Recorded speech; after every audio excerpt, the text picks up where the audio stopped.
नमस्कार मु राजेंद्र चौधरी आपण मानक पुणी थे स्वागत करुच्ची एक अत्यंत हृदयस्पर्शी आ हृदय को मर्माहत कला भाया घटनाटी।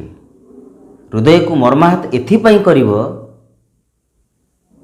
जे कौन कहबी। आजिकालीर छात्र समाज आजिकालीर पिला मानकर जो व्यवहार आजिकाली पिला मानकर अन्य मानक प्रति एवं समाज प्रति जो कुठारघात ताहा न कहवाटाई भल।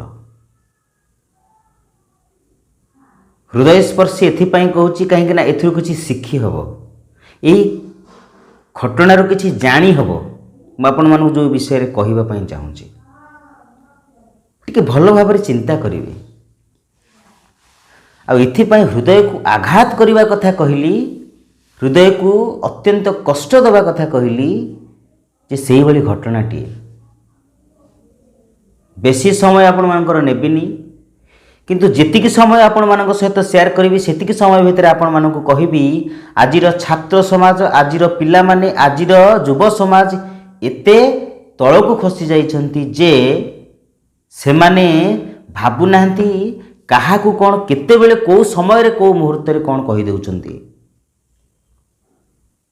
मु आपण मानक सहित काली शेयर करि थांती से वीडियोटी किंतु मते बहुत कष्ट लागिला, बहुत दुख लागिला आज समाज तथापि एते शिखई जानी एते सब जिंस कहि मध्य समाज वर्तमान भी परिवर्तनर प्रथम पाहाचक भी जाय नाही।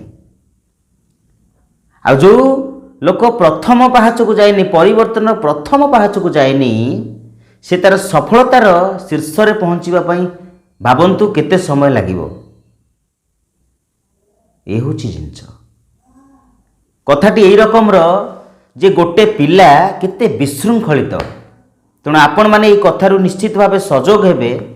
आपण माने निहाती भावे आपनक पिला मानकु सजोग करैबे आ निजे मध्य सजोग रहिबे जे वर्तमान परिस्थिति रे घटुथिबा कथा गुडी को आमे केमिति कंट्रोल करि परिबा आम निज अख्तियार रे आनी परिबा। सेथि पई हमकु कोन करिबा को पड़िबो। काली बाटर गला बेले गोटे पिला को देखिली जेते से ता बाप मांक सहित बहुत पाटतुंड करूची। ता बाप मांक सहित बहुत पाटतुंड काहे पाटतुंड करूची ना पाटितुंड करिवार कारण होची तार गाड़ी दरकार। तार गाड़ी दरकार बयस मात्र 16 वर्ष किंतु तार गोटे गाड़ी दरकार मोटरसाइकिल दरकार। बाबू कौन करिवे ना बसिकरी पिंग हेकी जिवे रास्ता रे आ गाड़ी को एपट सेपट एमित सेमित करके चलिए। बुझे तो बापा माँ सहित जुक्ति करुच्ची साइकेल आणिकी आसीची साइकेल कौन कला किछि बाट गला परे बापा माँ घर साइकेल आणिकी आसीची रुसिकी मते काहेकी गाड़ी दौन एवं बापा माँ जिते रुसिकी पिलाटी पलि आसी बापा माँ पछे पछे आसचंदी आसीबा भितर से रास्तार मझिरे लोक माने जीवा आसीबा करूछंती। से समय रे से पिलाटी साइकेल को संपूर्ण भाव में गोटे नला को फोपाड़ी देला कहला मोर साइकेल दरकार नहीं मोर गाड़ी दबा दरकार। आ कहूची तुम काहेकी पिला जन्म करथिल कि ये हूँ आज समाज कहीं पिला जन्म कर कहीं तुम गाड़ी दे पारबनी कौन पिला जन्म कले गाड़ी देवाटा निहाती कौन आवश्यक। बयस 16 किंतु तार गाड़ी दरकार शौक मेंटेन करवा दरकार शौक करवा दरकार। सी चाहूँगी लाइफ को एंजॉय करिवो कौन एंजॉय से गाड़ी रे गोटे गाड़ीटे किणीदेले गाड़ी रे बसिकी जदि कौन से एंजॉय करिवो मु भी कहीं किसी बुझीपारुनी कौन से पिला को कहबी सेठी मु प्रेजेंट थिली सेठी मु उपस्थित थिली ताको गोटे जिनस कहली बाबा रे भविष्य गढ़िबार अच्छी तो एबेठारु सुधरी जा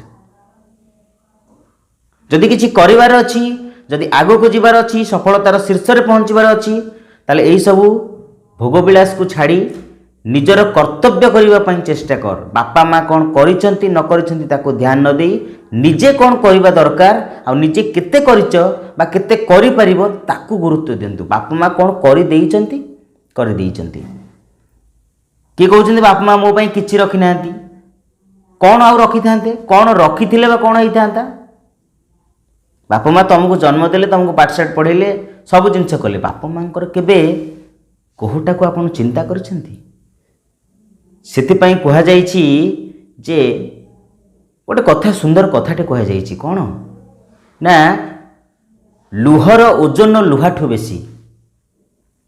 ତେଣୁ ବାପା ମାଙ୍କ ହୃଦୟରେ ମଧ୍ୟ ସେୟା ବିତୁଛି ଯେ ତାଙ୍କର ଲୁହ ଗୁଡ଼ାକ ଏତେ ଓଜନ ହେଇଯାଉଛି ତାକୁ ସେଇ ଲୁହ ଗୁଡ଼ିକ କ'ଣ କରୁଛି ନା ଅନ୍ତରାତ୍ମାକୁ ବହୁତ କଷ୍ଟ ଦେଉଛି। ଆଉ ସେ ପିଲାମାନେ କେହି ବି ବୁଝିପାରୁନାହାନ୍ତି ବର୍ତ୍ତମାନ କ'ଣ ହେଉଛି ପରିସ୍ଥିତି। କ'ଣ ପାଇଁ ଆପଣ ଏତେ ବିଶୃଙ୍ଖଳିତ ହେଉଛନ୍ତି? କ'ଣ ସମାଜରେ ଆପଣ କରୁଛନ୍ତି? ଏଇ କ'ଣ ଗୋଟେ ବାପା ମାଙ୍କ ଭଲ ପାଇବା, ବାପା ମା ଯେଉଁ ଭଲ ପାଇବା ଦେଉଛନ୍ତି ତାର କ'ଣ ପରିଣାମ? ଏବେ ବି ସମୟ ଅଛି ସୁଧୁରି ଯାଆନ୍ତୁ, ଏବେ ବି ସମୟ ଅଛି ସୁଧୁରି ଯାଆନ୍ତୁ। ଖାଲି ଗାଡ଼ି କିଣିବି, ମୋବାଇଲ ଧରିବି, ଇଆଡ଼େ ବୁଲିବି, ସିଆଡ଼େ ବୁଲିବି, ଏଇଆ ଖାଇବି, ସେଇଆ ଖାଇବି। ଆଉ ଗୋଟେ କଥା ପିଲାମାନଙ୍କ ଆଜି ବର୍ତ୍ତମାନ ସମୟରେ ପିଲାମାନଙ୍କ କଥା କହୁଛି, ପିଲାମାନେ ବର୍ତ୍ତମାନ ମାନେ କଥାରେ ନାହିଁ, ଯଦି ଅଧିକା ଯେତେବେଳେ ଯାହାକୁ ମିଳେ ସେ ତାର ମୂଲ୍ୟ କିଛି ବୁଝିପାରେ ନା। ମୁଁ ଆଜି ସକାଳେ ଏଇ ଜଷ୍ଟ କିଛି ସମୟ ପୂର୍ବରୁ ବୋଉ କହିଲା କ'ଣ ଖାଇବୁ? ମୁଁ କହିଲି ଯାହା ଅଛି ଯାହା ଖାଇବି, ଯାହା ମିଳିବ ତାହା ଖାଇବି, କିଛି ଅସୁବିଧା ନାହିଁ। କାଲିର ପଖାଳ ଭାତ ଥିଲା, ବାସି ଭାତ, ତା ସହିତ ଟିକେ ଗରମ ପାଣି ଢଳାଗଲା, ଆଉ ତା ସହିତ ବାଇଗଣ ଭଜା, ଟମାଟୋ ଭଜା, ଆଉ ତା ସହିତ କଞ୍ଚା ଲଙ୍କା, ଧନିଆ ପତ୍ର ଟିକେ, ବାସ୍ ହେଇଗଲା। କ'ଣ ଅସୁବିଧା ଅଛି ଖାଇବାରେ? କିନ୍ତୁ ଆଜିକାଲି ପିଲାମାନଙ୍କୁ ଏଇସବୁ ଖାଇବା ଦେଲେ ସେମାନେ କହୁଛନ୍ତି କ'ଣ ନା ଆମେ ଏସବୁ ଖାଇପାରିବୁ ନାହିଁ, ଆମେ ଏସବୁ ଖାଇବୁ, ଏଗୁଡ଼ା କ'ଣ ଖାଇବା, ଏଗୁଡ଼ା କ'ଣ ଲାଗିବ? ଆମେ ବଞ୍ଚିବା ପାଇଁ ଖାଉଛେ କିନ୍ତୁ ସେ ଖାଇବା ପାଇଁ ବଞ୍ଚୁଛନ୍ତି। ସମସ୍ତଙ୍କୁ କହୁଛି, ସମସ୍ତ ପିତାମାତାଙ୍କୁ ବି କହୁଛି, ଆପଣଙ୍କ ପିଲାଙ୍କୁ ଯେତିକି ଢିଲା କରୁଛନ୍ତି ନା ଆଜିକାଲି, ଦିନେ ନା ଦିନେ ନିଶ୍ଚିତ ପସ୍ତେଇବେ, ଦିନେ ନା ଦିନେ ନିହାତି କାନ୍ଦିବେ। ଆଉ ସେ କାନ୍ଦକୁ ଦେଖିବା ପାଇଁ କେହି ନଥିବେ, ଆଉ ସେ କାନ୍ଦକୁ ପୋଛିବା ପାଇଁ ବି କେହି ନଥିବେ। ତେଣୁ ଏବେଠାରୁ ସଜାଗ ହେଇଯାଆନ୍ତୁ, ଏବେଠାରୁ ପରିମାର୍ଜିତ କରିନିଅନ୍ତୁ ଆପଣଙ୍କ ପିଲାଙ୍କୁ, ଆଉ ଆପଣ ନିଜେ ମଧ୍ୟ ସଜାଗ ହେଇଯାଆନ୍ତୁ। ତାହେଲେ ଆପଣ ନିହାତି ଭାବରେ ଆପଣଙ୍କ ପିଲା ଏଇ ଯେଉଁ ବ୍ୟବହାର କରୁଛି ସମାଜ ପ୍ରତି, ଏଇ ଯେଉଁ ପ୍ରତିଫଳିତ ପଡ଼ୁଛି, ଏଇ ଯେଉଁ କୁସଂସ୍କାର ଗୁଡ଼ାକ, ଏଇ ଯେଉଁ କଥା ଗୁଡ଼ିକ ପଡ଼ୁଛି ଆପଣଙ୍କ ଉପରେ କେହି ଯିବ। ନିହାତି ଭାବରେ ଆପଣ ମନେ ରଖିବେ,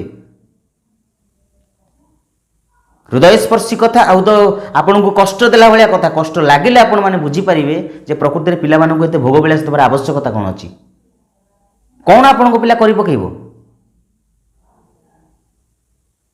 ସାଇକେଲ ନେଇକି ଯିବନି, 16 ବର୍ଷର ପିଲା କହୁଛି ଗାଡ଼ି ନେଇକି ଯିବ, ସମ୍ଭବ କଥା?